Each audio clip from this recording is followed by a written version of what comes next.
প্রিয় শিক্ষার্থী, আশা করি তোমরা সবাই ভালো আছো। আজকে আমরা জৈব রসায়নের সপ্তম ক্লাসে তোমাদের সামনে আমি উপস্থিত হয়েছি। আর আগের বাকি 6টি ক্লাসে আমরা জানার চেষ্টা করেছি যে জৈব যৌগের প্রাথমিক ধারণা, তারপরে জৈব যৌগের নামকরণ, তারপরে সমগোত্রীয় শ্রেণী, তারপর সমানতা, এবং আরেকটি আমরা গত ক্লাসে শিখেছি যে অ্যারোমেটিক হাইড্রোকার্বন বলতে কী বুঝি, অ্যারোমেটিক হাইড্রোকার্বনের গঠন বা অ্যারোমেটিসিটি সম্পর্কে কী। আর আজকে আমরা যে ক্লাসটি তোমাদেরকে করাবো ধারাবাহিক ক্লাসের, সেই ক্লাসটি হচ্ছে যে আমরা জানি যে জৈব যৌগসমূহ সমযোজী বন্ধন দ্বারা আবদ্ধ। আর তোমরা জানো সমযোজী বন্ধন কিভাবে গঠিত হয়। তোমরা জানো যে সমযোজী বন্ধনে বন্ধনকৃত ইলেকট্রনগুলো শেয়ারের মাধ্যমে, দুইটি যে পরমাণু থাকে তারা পরস্পরের সাথে সমসংখ্যক ইলেকট্রন শেয়ার করে। আর এই শেয়ারকৃত ইলেকট্রনগুলো যখন তাদের বন্ধন ভাঙন হবে, সেই বন্ধন ভাঙনের ক্ষেত্রে তাদের ইলেকট্রনগুলো কিভাবে বণ্টিত হবে তার উপর ভিত্তি করে তাদের ভাঙন হয়। আর জৈব যৌগের যে বন্ধন ভাঙন, সেটা আমাদের আজকের ক্লাসে আমরা দেখবো যে সেটা দুই ভাগে বিভাজিত হয়, একটা সুষম বিভাজন, একটা বিষম বিভাজন। এবং আরও আজকে একটা টপিকস আমরা শেখার চেষ্টা করবো, যে টপিকটি কি বিকারকের উপর ভিত্তি করে, যে আমাদের জৈব যৌগে যে বিকারক মানে কি, যে উপাদানগুলো বিক্রিয়ায় অংশগ্রহণ করে এবং বিক্রিয়া সম্পন্ন করে। তাহলে সেই জৈব যৌগের যে বিকারকগুলো থাকবে, সেই বিকারকগুলো কী রকমের হয় সেটা সম্পর্কে আমরা জানার চেষ্টা করব। তাহলে আজকের আমরা দুইটি টপিক নিয়ে জানার চেষ্টা করব। সেই টপিকগুলো কি, একটি জৈব যৌগের বন্ধন ভাঙন এবং অন্যটি জৈব বিকারক। আমরা আমাদের আজকের টপিকটি দেখতে পাচ্ছি যে একটি কি সমযোজী বন্ধনের বিভাজন আর একটি কি জৈব বিকারক। তাহলে আজকে প্রথম যে টপিকটি সমযোজী বন্ধনের বিভাজন, সেটি জানার চেষ্টা করি।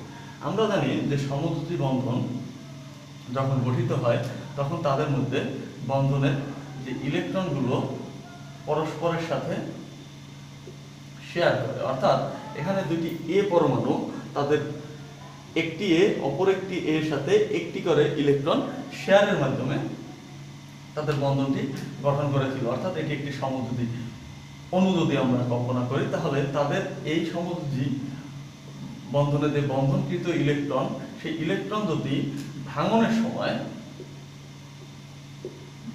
সময় যদি সমভাবে বণ্টিত হয়, অর্থাৎ এখানে যদি দুইটি যে পরমাণু আছে, সেই দুইটি পরমাণুর মধ্যে যদি তড়িৎ ঋণাত্মকতার পার্থক্য, আমরা তড়িৎ ঋণাত্মকতা সম্পর্কে তোমরা আগে অবগত যে ইলেকট্রন নিজের দিকে আকর্ষণ করার যে ক্ষমতা, তাহলে এই দুইটি যেহেতু একই পরমাণু, আমি লিখেছি দুইটি এ পরমাণু দ্বারা আমরা প্রতীকী অর্থে ব্যবহার করছি, যেহেতু একই পরমাণু, সেটা আমরা মনে করতে পারি দুইটি পরমাণুর তড়িৎ ঋণাত্মকতার পার্থক্য সমান।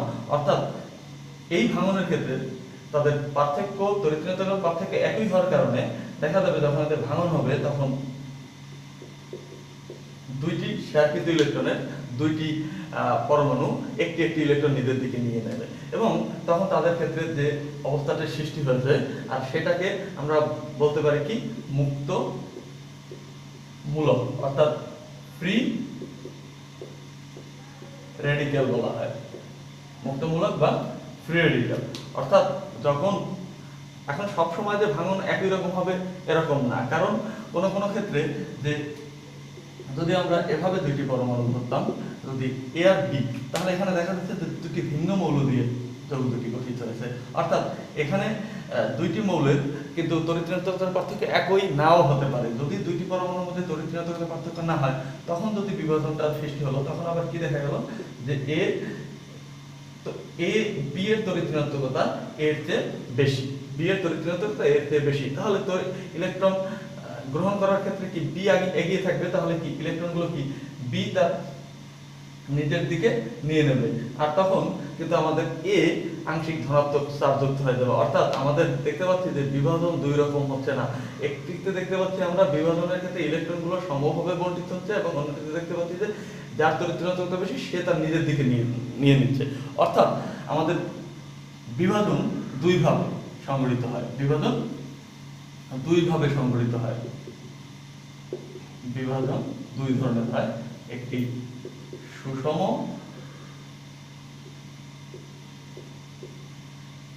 একটি বিষম। অর্থাৎ সুষম বিভাজন বলতে আমরা কি বুঝি, যে বিভাজনে বা যে ভাঙনে বন্ধনে শেয়ারকৃত ইলেকট্রন দুইটি পরমাণু সমানভাবে নিজেদের মধ্যে বন্টিত করে নিতে পারে, তাহলে তখন যে ভাঙনের সৃষ্টি হয় তখন তাকে বলা হয় সুষম বিভাজন। আর বিষম বিভাজনে আমরা কি দেখতে পাচ্ছি যে বন্ধনে শেয়ারকৃত ইলেকট্রন যুগল যদি একটি পরমাণু তার নিজের দিকে বেশি নিয়ে নেয় এবং অন্য পরমাণুটির কাছে কোনো ইলেকট্রন না থাকে, তখন যে বিভাজনের সৃষ্টি হয় তখন তাকে বলা হয়েছে বিষম বিভাজন। অর্থাৎ আমরা একটা সুষম বিভাজন আর বিষম বিভাজন একটা উদাহরণের মাধ্যমে একটু যদি দেখার চেষ্টা করি।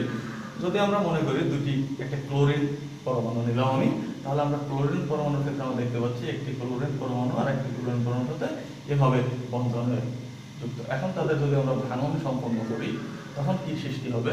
আমরা জানি একই জাতীয় পরমাণু হলে তাও তাদের তড়িৎচুম্বকীয়তার পার্থক্য একই রকম। সেক্ষেত্রে এখানে কি একটা ক্লোরাইড মুক্তমূলক আর একটা ক্লোরিন মুক্তমূলকের সৃষ্টি হবে। এখন এগুলোকে আমরা কি বলছি? মুক্তমূলক বা ফ্রি রেডিক্যাল। অর্থাৎ আমরা দেখতে পাচ্ছি যে সুষম বিভাজনের ফলে কি সৃষ্টি হচ্ছে? মুক্তমূলকের সৃষ্টি হচ্ছে। আরো যদি আমরা একটি উদাহরণ দেখি, যদি আমরা HCl এর উদাহরণ দেখি, তাহলে আমরা কি পাই? Hydrogen chlorine. এখানেও ভাঙন ক্রিয়া সংঘটিত হবে। এখন দেখো হাইড্রোজেন এবং ক্লোরিনের মধ্যে ক্লোরিনের তড়িৎ ঋণাত্মকতা হাইড্রোজেনের চেয়ে বেশি। অর্থাৎ এখানে বন্ধনের শেয়ারকৃত ইলেকট্রন যুগল কি ক্লোরিন নিজের দিকে নিয়ে নেবে, বন্ধনের শেয়ারকৃত ইলেকট্রন ক্লোরিন নিজের দিকে নিয়ে নেবে এবং হাইড্রোজেন এখানে কি আংশিক ধনাত্মক হিসেবে সৃষ্টি হয়ে যাবে। অর্থাৎ ইলেকট্রন দুটি নিজের দিকে নিয়ে নিলে এখানে ক্লোরিন হয়ে যাবে কি আংশিক ঋণাত্মক আর হাইড্রোজেন হয়ে যাবে কি ধনাত্মক। আর বিষম বিভাজনের ফলে তার মানে আমরা দেখতে পাচ্ছি দুইটি উপাদানের সৃষ্টি হচ্ছে। সুষম বিভাজনের ফলে দেখতে পাচ্ছি আমরা কি মুক্তমূলকের সৃষ্টি হয়েছে, আর বিষম বিভাজনের ফলে আমাদের কি দুইটি অবস্থা সৃষ্টি হবে। এটাকে বলা হয়, যেহেতু ধনাত্মক সৃষ্টি হচ্ছে তাকে বলা হয় ক্যাটায়ন, আর এটা কি ঋণাত্মক। ইলেকট্রন যেহেতু নিজের দিকে বেশি চলে যাচ্ছে তাহলে সেটা কি অ্যানায়ন। এখন এটা আমরা জৈব যৌগের ক্ষেত্রে বলছি, কিন্তু এখন যেহেতু আমাদের এটা আমরা সমযোজী যৌগের, দুইটি সমযোজী যৌগের উদাহরণ দিয়ে দেখাচ্ছি। যদি এটি একটি জৈব যৌগের ক্ষেত্রে হতো তাহলে সেখানে কি সৃষ্টি হতো আমরা একটু দেখি। আমরা দুইটি কার্বন পরমাণুর মধ্যে যদি আমরা বন্ধন বিভাজন করি, আমরা জানি কার্বন কার্বন একই তড়িৎ ঋণাত্মকতা বিশিষ্ট। অর্থাৎ এখানে কি একটি কার্বন প্লাস একটি কার্বন, অর্থাৎ এখানে কি দুইটি কার্বন পরমাণুর মধ্যে যখন বন্ধন ভাঙন হবে তখন সেখানে কি দুইটি মুক্তমূলকের সৃষ্টি হবে, অর্থাৎ দুইটি ফ্রি রেডিক্যালের সৃষ্টি হয়েছে। কিন্তু যদি আমরা আরেকটি যৌগের ক্ষেত্রে দেখি, একটা মিথাইল ক্লোরাইডের ক্ষেত্রে যদি দেখি, এখানে আমরা যদি দেখি সেখানে হাইড্রোজেন গুলো এখানে এভাবে যদি আমরা দেই, এখানে যে তাদের বন্ধনে শেয়ারকৃত ইলেকট্রন আছে সেই শেয়ারকৃত কার্বনের চেয়ে ক্লোরিনের তড়িৎ ঋণাত্মকতার পার্থক্য অনেক বেশি। তখন কি সৃষ্টি হয়েছে? দেখো তখন কার্বন থেকে হাইড্রোজেনটা ক্লোরিনটা সরে গেল, তখন ক্লোরিন এখানে তার দুইটি ইলেকট্রন নিয়ে আসলো, আর হাইড্রোজেন ক্লোরিনের ইলেকট্রন চলে যাওয়ার কারণে কার্বনের কি আংশিক ধনাত্মকতা সৃষ্টি হচ্ছে। অর্থাৎ এখানে যে কার্বনের ধনাত্মকতা সৃষ্টি হয়েছে তাকে আমরা কি বলতে পারি? কার্বোক্যাটায়ন। কার্বোক্যাটায়ন বা কার্বনিয়াম আয়ন। কার্বোক্যাটায়ন বা কার্বনিয়াম আয়ন। তাহলে এটা কি আমাদের কার্বোক্যাটায়ন। তাহলে একটি আমরা আবার একটি দেখি যে যদি এখানে কার্বনের ক্লোরিনের পরিবর্তে যদি আমি এখানে হাইড্রোজেন ব্যবহার করতাম, কার্বনের পরিবর্তে হাইড্রোজেন ব্যবহার করতাম, তাহলে আবার কি দেখো যেখানে শেয়ারকৃত ইলেকট্রন দুটির মধ্যে হাইড্রোজেনের তুলনায় কার্বনের কিন্তু তড়িৎ ঋণাত্মকতার পার্থক্য, তড়িৎ ঋণাত্মকতা বেশি। কার্বনের তুলনায় হাইড্রোজেনের তুলনায় কি কার্বনের তড়িৎ ঋণাত্মকতা বেশি। তাহলে কি আবার এই শেয়ারকৃত ইলেকট্রন দুটি কি কার্বন নিজের দিকে নিয়ে নেবে, তখন কি নিজের দিকে নিয়ে নেওয়ার কারণে এখানে কি ইলেকট্রনের ঘনত্ব বেড়ে যাবে, আর এখানে কি হাইড্রোজেন প্লাস হয়ে যাবে। তখন কিন্তু এখানে সৃষ্টি হবে, এখানে কিন্তু কার্বন ঋণাত্মক হিসেবে কাজ করবে। অর্থাৎ এটাকে কি কার্বন অ্যানায়ন। অর্থাৎ আমরা দেখতে পাচ্ছি যে আমাদের বিভাজনের সময় দুইটি বিভাজন, একটি সুষম বিভাজন আর একটি কি বিষম বিভাজন। সুষম বিভাজনের সময় যেটা সৃষ্টি হয় সেটা কি মুক্তমূলক, অর্থাৎ এটা ফ্রি রেডিক্যাল। অর্থাৎ তাদের একটি কি ইলেকট্রন বেশি থাকবে, অর্থাৎ একটি চার্জ। হ্যাঁ, মুক্তমূলক সম্পর্কে আমরা জানবো যে মুক্তমূলকে এখানে যে ইলেকট্রনটা দেখা যাচ্ছে এ থেকে এর কিন্তু ইলেকট্রন সংখ্যা বাড়ছে না। এই ইলেকট্রনটা কিন্তু কার্বনের নিজেরই ছিল, আগের কার্বনের নিজেরই ছিল। এটা কিন্তু চার্জযুক্ত কোনো সংখ্যা না। মুক্তমূলক কিন্তু চার্জযুক্ত কোনো বিষয় না, ঠিক আছে। কিন্তু আমরা বিষম বিভাজনে দেখতে পাচ্ছি যে শেয়ারকৃত দুইটি ইলেকট্রনই যখন নিজের কাছে নিয়ে আসবে, তখন একটি তো তার নিজের ছিলই, আর বাকি ইলেকট্রনটি কি অন্য একটি পরমাণু ছিল, তখন কি সে কিন্তু ঋণাত্মকতা তার কিন্তু হয়ে যাচ্ছে। অটোমেটিক্যালি ইলেকট্রন বেশি থাকলেই তার মধ্যে কি ঋণাত্মকতার সৃষ্টি হয়ে যাচ্ছে। কিছু ক্ষেত্রে দেখছি আমরা কি ধনাত্মক আয়নের সৃষ্টি হয়, আবার কোনো কোনো ক্ষেত্রে কি ঋণাত্মক আয়নেরও সৃষ্টি হয়। অর্থাৎ আমাদের বিষম বিভাজনের ফলে দুইটি অবস্থা সৃষ্টি, একটি কার্বোক্যাটায়ন বা কার্বনিয়ম, আর একটা কি কার্বনায়ন বা কার্বোঅ্যানায়ন। তোমাদের পরীক্ষায় প্রশ্ন আসতে পারে যে মুক্তমূলক কি বা ফ্রি রেডিক্যাল কি। তাহলে তোমরা মুক্তমূলক কি বা ফ্রি রেডিক্যাল কি এর উত্তরটা কিভাবে দিবে?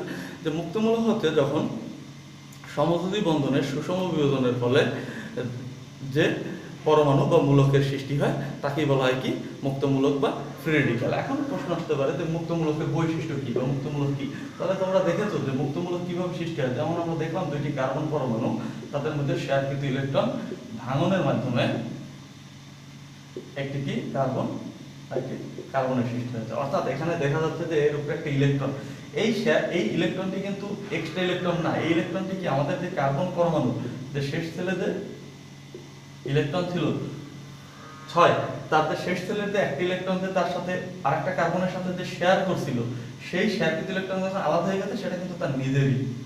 কিন্তু যখন সে মুক্তমূলকের সৃষ্টি হয়েছে, এখানে যখন আমরা ভাঙন সম্পূর্ণ করছি, ভাঙন কিন্তু আমি বললেই যে ভাঙতে পারবো না, এখানে কিন্তু তাপমাত্রা দিতে হয়েছে, হয়তো চাপ দিতে হয়েছে, প্রেশার ক্রিয়েট করতে হয়েছে, একটা উচ্চ তাপ বা উচ্চ তাপে প্রেশার দিয়ে আমরা এখানে এই কার্বন কার্বন বন্ধনটা যখন ভাঙা সৃষ্টি হয়েছে, তখন এই ইলেকট্রনটি এখানে না থেকে বরং সে কিন্তু তার অন্য একটি শক্তি স্তরে উন্নীত হয়েছে। অর্থাৎ তার কিন্তু প্রোটন সংখ্যাও যা ছিল, নিউট্রন সংখ্যাও কিন্তু তাই আছে, এটি কিন্তু চার্জ নিরপেক্ষ। তাহলে আমরা প্রথম ফ্রি রেডিক্যালের বৈশিষ্ট্য বলতে পারি কি চার্জ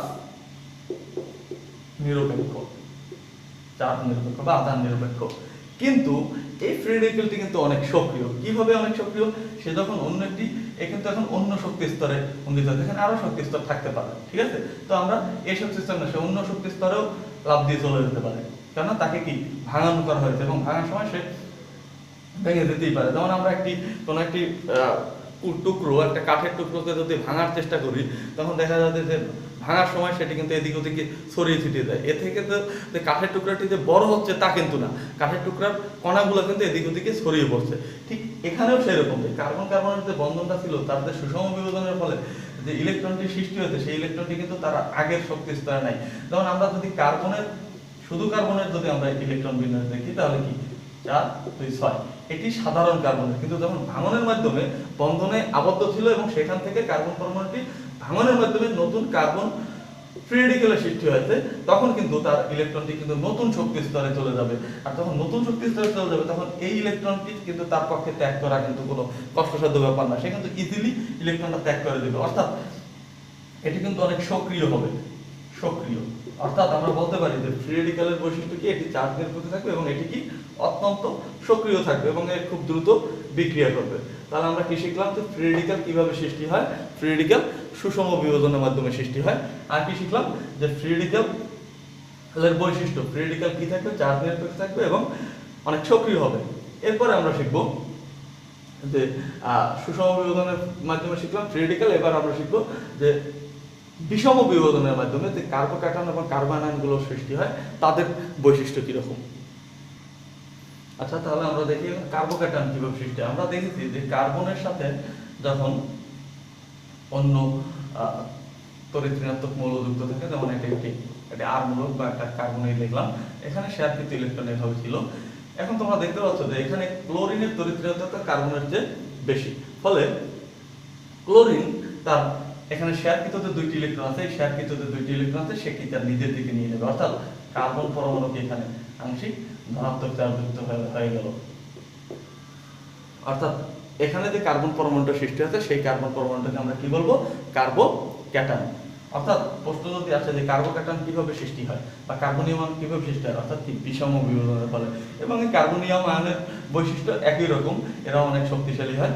কিন্তু আমরা ফ্রি রেডিক্যালে শিখেছি যে ফ্রি রেডিক্যালগুলো চার্জ নিরপেক্ষ, কিন্তু কার্বোক্যাটায়ন বা কার্বোঅ্যানায়নগুলো কিন্তু চার্জ যুক্ত। আর এই কার্বোক্যাটায়ন ও কার্বনায়ন থেকে আমরা এরপরে জৈব বিকারকগুলোকে আলাদা করবো, কোনগুলো এরপরে দেখবা ইলেকট্রোফাইল, নিউক্লিওফাইল, এই টাইপের আমাদের জৈব বিকারক আছে। এখন কার্বোক্যাটায়নের পরে যদি আমরা দেখি কার্বোয়ানায়ন,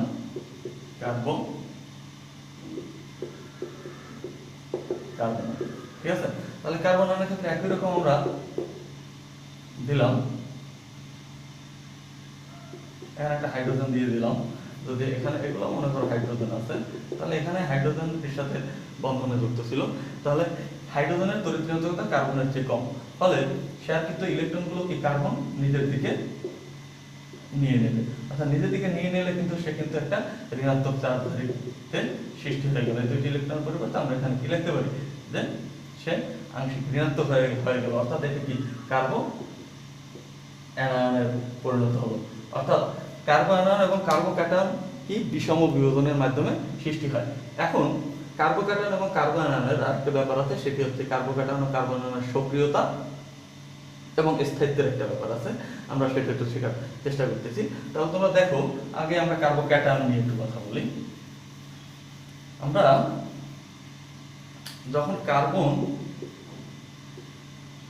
পজিটিভ চার্জধারী থাকে, তার সাথে যদি এইভাবে কোনো পরমাণু বা মূলক থাকে, তাহলে কি হয়, যে এই ইলেকট্রনগুলো এর পাশে এখানে এদিকে চলে আসে। যখন হাইড্রোজেন পরমাণু যদি চলে আসে, তাহলে ইলেকট্রনগুলো যত চলে আসবে তত কি আমাদের কার্বনের কি পজিটিভিটি কি হ্রাস পাবে না বৃদ্ধি পাবে? হ্যাঁ, অবশ্যই কার্বনের পজিটিভিটি আস্তে আস্তে হ্রাস পাবে। এখন এখানে যদি হাইড্রোজেন না থেকে যদি এখানে থাকতো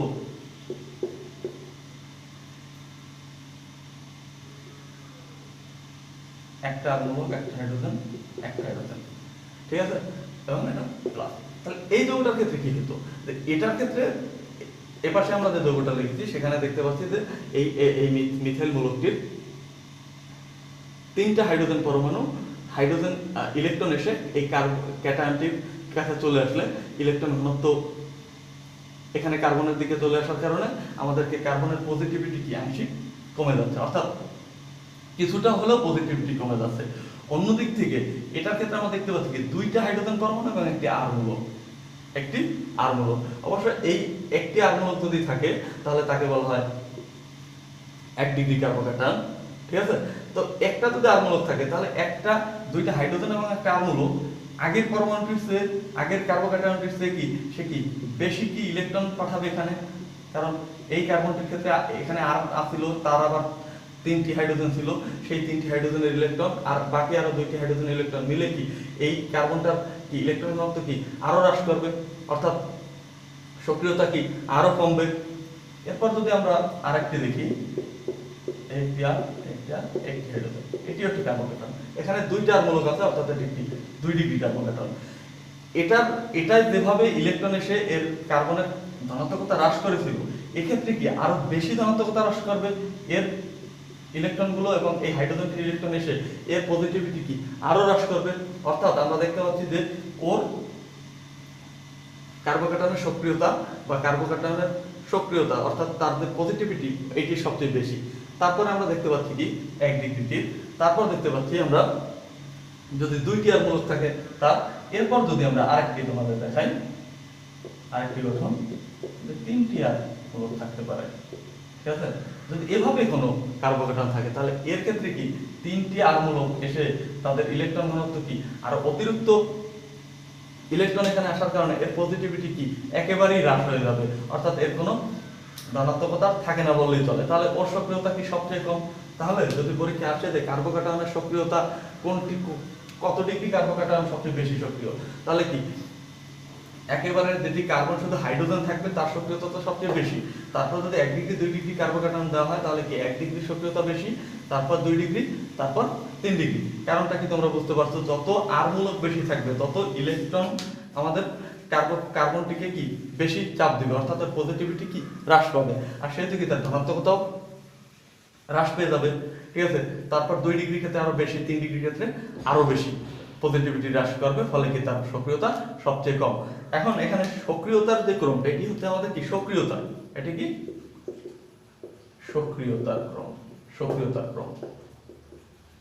সক্রিয়তার ক্রম যদি হয় 1 ডিগ্রির বেশি 2 ডিগ্রির তার চেয়েও কম 3 ডিগ্রির অনেক কম, তাহলে স্থায়িত্ব ক্রম হবে তার বিপরীত, অর্থাৎ যার সক্রিয়তা কম সে কিন্তু বেশি সময় স্থায়ী থাকবে। এটা তো তোমরা বুঝতেই পারছো যে সক্রিয়তা কম মানে সেই কি, যে ধীরে ধীরে বিক্রিয়া করবে, আর ধীরে ধীরে বিক্রিয়া করলে কি তার সক্রিয়তা অনেক সময় সে স্টেবিলিটি তার কি বেশি থাকবে। অর্থাৎ আমাদের স্থায়িত্বের ক্রম যদি আসে,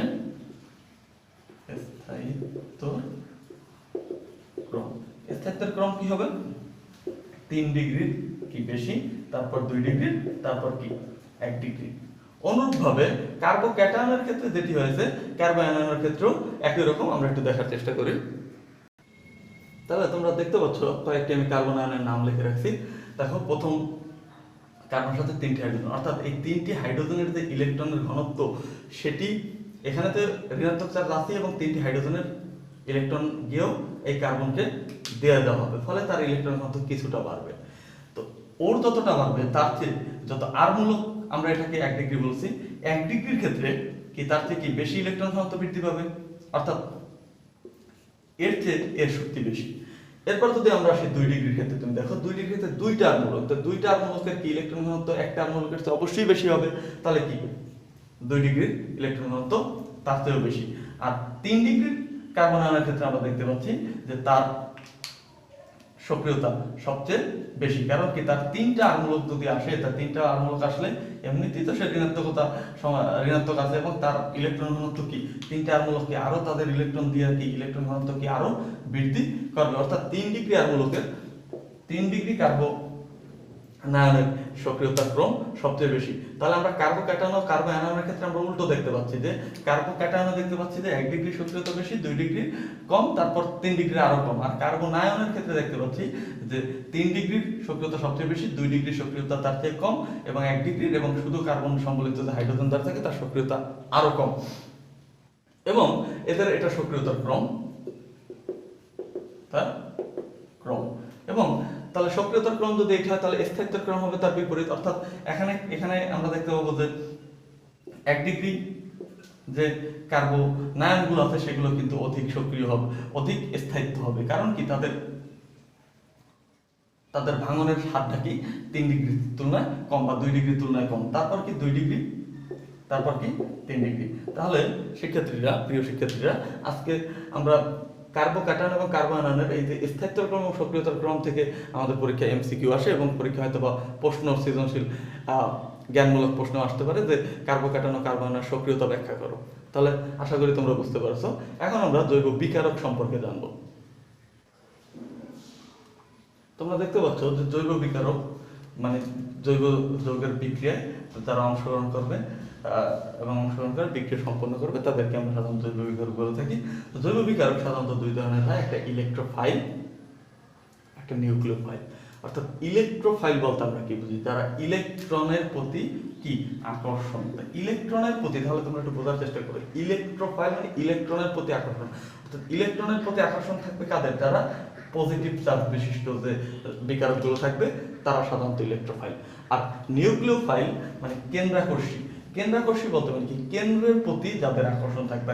কেন্দ্রের প্রতি কাদের আকর্ষণ থাকবে, কেন্দ্রের প্রতি কেন্দ্রে থাকে কি প্রোটন থাকে, তোমরা জানো কেন্দ্রের প্রোটন মানে ধনাত্মক চার্জের উপাদান থাকে, অর্থাৎ নিউক্লিয়াসটা কি ধনাত্মক চার্জযুক্ত। আর এই নিউক্লিয়াসের প্রতি আকর্ষণ থাকে সাধারণত কাদের, নেগেটিভ চার্জধারী যারা তাদের।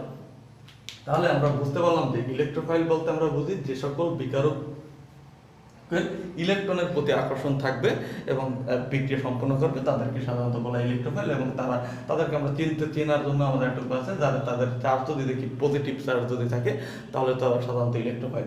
আরেকটি বিকারক আছে যারা কি নিউক্লিয়াসের প্রতি আকর্ষণ, অর্থাৎ নিউক্লিয়াসকে যারা আকর্ষণ করবে, নিউক্লিয়াসের প্রতি যাদের টান থাকবে তাদেরকে বলা হয় কি নিউক্লিওফাইল বা কেন্দ্রাকর্ষী বিকারক, অর্থাৎ এরা কি নেগেটিভ চার্জযুক্ত থাকবে। এখন আমাদের পরীক্ষায় এটা কিভাবে আসে, যে এটা এমসিকিউতে আসে, কিছু একটা যৌগের নাম দিয়ে দেবে, বলবে নিচের কোনটি নিউক্লিওফাইল বা নিচের কোনটি ইলেকট্রোফাইল। এখন সেই ইলেকট্রোফাইল এবং নিউক্লিওফাইলগুলোকে চিহ্নিত করাই হচ্ছে আমাদের মূল কাজ। তাহলে এখন আমরা একটু ইলেকট্রোফাইল এবং নিউক্লিওফাইল চিহ্নিত করার উপায় সম্পর্কে তোমাদেরকে জানবো। তোমরা ইলেকট্রোফাইলকে কিভাবে চিনবে? ইলেকট্রোফাইল তাহলে প্রথমে যদি তুমি দেখো কোনো যৌগের সামনে যদি পজিটিভ চার্জ বিশিষ্ট যদি তোমরা যদি কোনো যৌগের সামনে পজিটিভ চার্জ যুক্ত কোনো যৌগ দেখো, তাহলে তাদেরকে তুমি অটোমেটিক্যালি তুমি তাদেরকে বলে ফেলবা কি এগুলো ইলেকট্রোফাইল। যেমন তোমরা জানো যে hydrogen ion, hydronium ion, methyl, ঠিক আছে, কার্বোক্যাটায়ন হিসেবে যদি থাকে তখন, অর্থাৎ কার্বোক্যাটায়ন যে যৌগগুলো আছে তারা সবাই কি ইলেকট্রোফাইল। এখন এছাড়া কোনো যৌগের ক্ষেত্রে যদি চার্জ না দিয়ে দেয়, যদি মনে করো যে একটা যৌগের ক্ষেত্রে এরকম চার্জ নাই, তাহলে তুমি কিভাবে বুঝতে পারবে? তাহলে এটাও আমাদের একটা ব্যাপার আছে। তোমরা জানো যে অষ্টক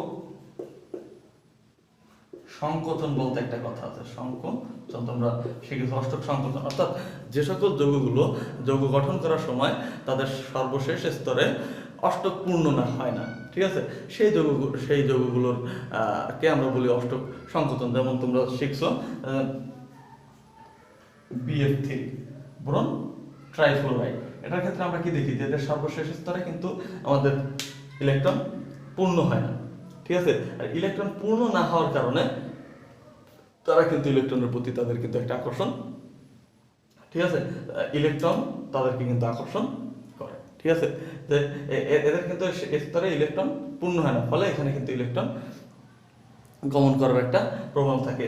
এরকম BF3 আছে, অ্যালুমিনিয়াম ট্রাইক্লোরাইড আছে, বেরিলিয়াম ক্লোরাইড আছে। এই মৌলগুলোর ক্ষেত্রে আমরা প্রত্যেকটাই দেখতে পাই কি অষ্টক সংকোচন, এদের কোনোটির কিন্তু অষ্টক সম্পূর্ণ হয় না, ঠিক আছে। অ্যালুমিনিয়ামের শেষ তেল থাকে 3টি, আর ক্লোরিনের শেষ তেল আসছে 3টি, তাহলে এদের শেষ তেল থাকে 6টি ইলেকট্রন, অষ্টক কিন্তু হয়নি। ঠিক বোরন ডাইক্লোরাইডের মধ্যে আমরা যদি দেখি, বোরনের শেষ তেল থাকে 2টি ইলেকট্রন এবং ক্লোরিনের শেয়ার করছে আরো 2টি ইলেকট্রন, 4টি। এটা কিন্তু না, বোরন ট্রাইক্লোরাইডের ক্ষেত্রে হয় না। অর্থাৎ যদি কোনো চার্জ যুক্ত থাকে তাদেরকে তো আমরা চিনতেই পারবো যে এগুলো ইলেকট্রোফাইল। আর যদি চার্জ যুক্ত না থাকে তাহলে আমরা কিভাবে চিনবো? দেখবো যে যাদের অষ্টক, যে যৌগগুলোর ক্ষেত্রে অষ্টক পূর্ণ হয় না, অর্থাৎ অষ্টক সংকোচন যুক্ত যৌগগুলো আছে তাদেরকে, অর্থাৎ এই যৌগগুলোকে আমরা শিখবো, এদেরকে যে নামে ডাকা হয় সেটা হচ্ছে যে প্রশম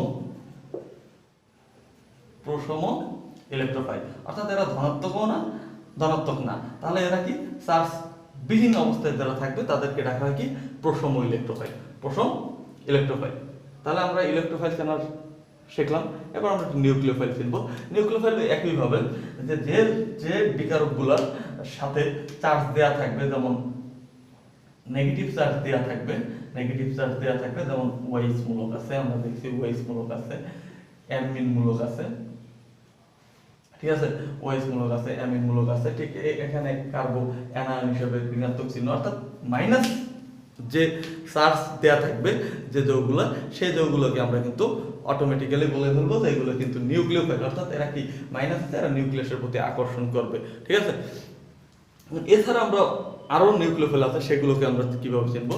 আর একটা নিউক্লিওফাইল আমাদের চেনার একটা উপায় আছে, যে আমরা জানি যে কিছু যৌগের, যেমন পানিও কিন্তু একটি নিউক্লিওফাইল বিকারক। কিভাবে আমি পানিকে নিউক্লিওফাইল বললাম? যে পানির এখানে যে অক্সিজেন আছে, অক্সিজেনের কি লোন পেয়ার আছে, অর্থাৎ যে সকল যৌগের ক্ষেত্রে কমপক্ষে এক জোড়া লোন পেয়ার থাকবে, সেই লোন পেয়ার করতে এখানে কিন্তু পরীক্ষার সময় তোমাদের এরকম লোন পেয়ার দিয়ে দেবে না, তোমাদেরকে বুঝতে হবে যে অক্সিজেনের লোন পেয়ার আছে কিনা, ঠিক আছে। পানির ক্ষেত্রে এখানে কোনো মুক্ত জোড় ইলেকট্রন আছে কিনা, যে সকল যৌগের মুক্ত জোড় ইলেকট্রন থাকবে, যেমন অ্যামোনিয়া, ঠিক আছে, সেগুলো কিন্তু তোমার কি নিউক্লিওফাইল বিকারক। এখন তো তোমাদের এখানে লেখা যায় মিথেনের কিন্তু কোনো নিঃসঙ্গ ইলেকট্রন নাই, ঠিক আছে, অর্থাৎ মিথেনের গঠনে কোনো লোন পেয়ার থাকে না, অর্থাৎ মিথেন কিন্তু আমাদের নিউক্লিওফাইল না, এটা একটা নিরপেক্ষ যৌগ হিসেবে কাজ করবে, কিন্তু এটা কোনো নিউক্লিওফাইল না। এখন এইভাবে একটা চিন্তা করলাম যে লোন পেয়ার দেওয়া থাকবে। এখন অনেক যৌগ আছে যে লোন পেয়ারও থাকবে না, তখন আমি সেটাকে কিভাবে শিখবো? যেমন সালফার হেক্সাক্লোরাইড, ফসফরাস পেন্টাক্লোরাইড, ঠিক আছে, এই যৌগগুলো কি? হ্যাঁ, তোমরা একটা এখানে যেমন শিখছো যে অষ্টক সংকোচন মানে অসম্পূর্ণ অষ্টক, আর এই যৌগগুলোর ক্ষেত্রে কিন্তু আমরা দেখতে পাচ্ছি কিন্তু অষ্টক সম্প্রসারণ, অর্থাৎ সালফারের শেষ তেলে থাকে 6টি ইলেকট্রন, আর 6টি ফ্লোরিন তার ইলেকট্রন শেয়ার করে, এখানে কিন্তু ইলেকট্রনের সংখ্যা হয়ে গেছে কতটি?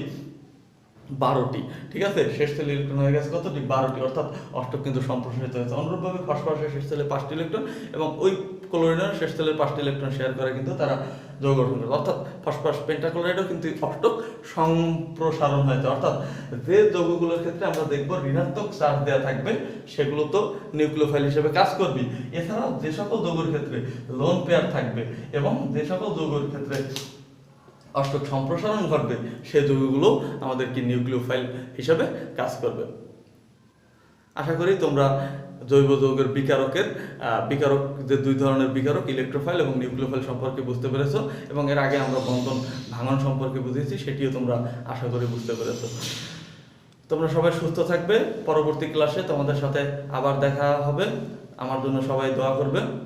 সবাই সুস্থ এবং সাবধানে থাকবে। সকলকে ধন্যবাদ।